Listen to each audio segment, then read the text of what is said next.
avec les yeux, parler me semble ridicule. Je m'élance et puis je recule et j'ai crié, Aline, pour qu'elle revienne. L'information est tombée en milieu de nuit. Le chanteur Christophe s'est éteint. Il avait 74 ans, Camille. Ses forces l'ont abandonné. La famille du chanteur Christophe a fait part de son décès avec ces mots. Cette nuit, touché par le coronavirus, il a succombé à un emphysème pulmonaire à l'hôpital de Brest où il avait été transféré. Aline, les marionnettes, les mots bleus, c'était un pilier du répertoire français. Aline, à l'été 1965, les marionnettes, les mots bleus en 1974 sur des paroles de Jean-Michel Jarre. Autant de titres à jamais gravés, inscrits dans notre patrimoine.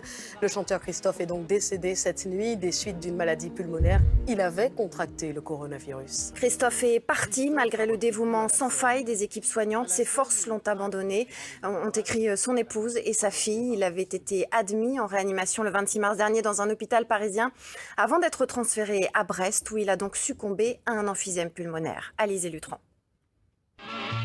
Pour croiser Christophe dans les rues de Paris, il fallait généralement attendre la fin d'après-midi.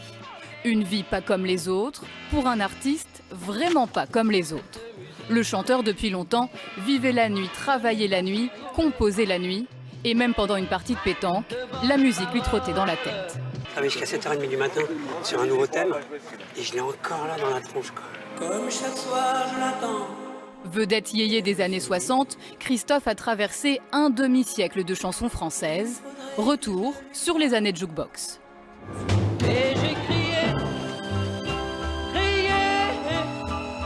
Aline, pour qu'elle revienne. Moi, je construis des marionnettes. Je lui dirai les mots bleus, les mots qu'on dit avec les yeux. Parler me semble ridicule. Christophe n'a jamais quitté la scène. Ses tubes d'avant sont rentrés au patrimoine de la chanson française. Ses mélodies seront chantonnées par toutes les générations. Et surtout, Christophe restera le chanteur qui voulait sans cesse inventer.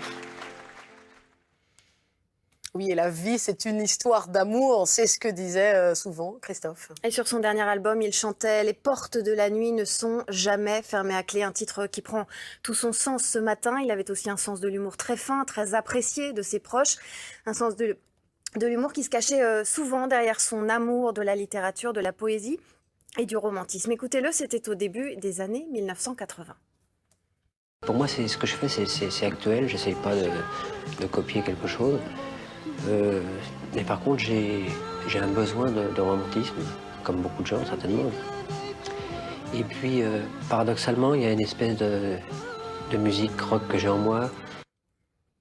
Un décès annoncé dans la nuit par sa famille et bien évidemment, depuis cette annonce, Florent Boutet, les réactions, les hommages se multiplient. Ah oui, des hommages qui sont même unanimes, à commencer par le milieu de la chanson. Regardez ce cri qui a déchiré les réseaux sociaux cette nuit de Christine and the Queen.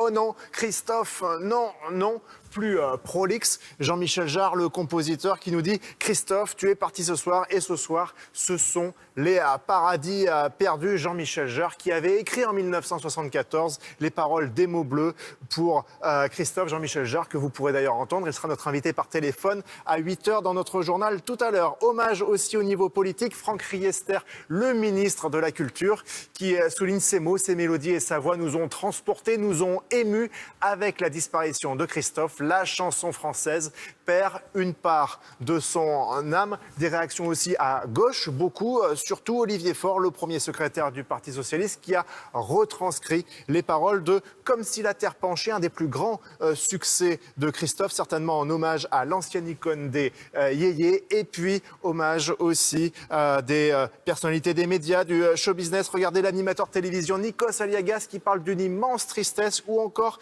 de Pierre Lescure qui était l'ami de Christophe. On se connaissait depuis 1965, confie-t-il, mais tous et toutes, nous avons des paroles, des refrains de lui. Sa voix qui était unique, nous explique l'ancien dirigeant de Canal+, qui était aussi connu pour avoir animé l'émission mythique des Enfants du Rock. Merci beaucoup Florent. Plusieurs personnalités ont ainsi succombé au coronavirus.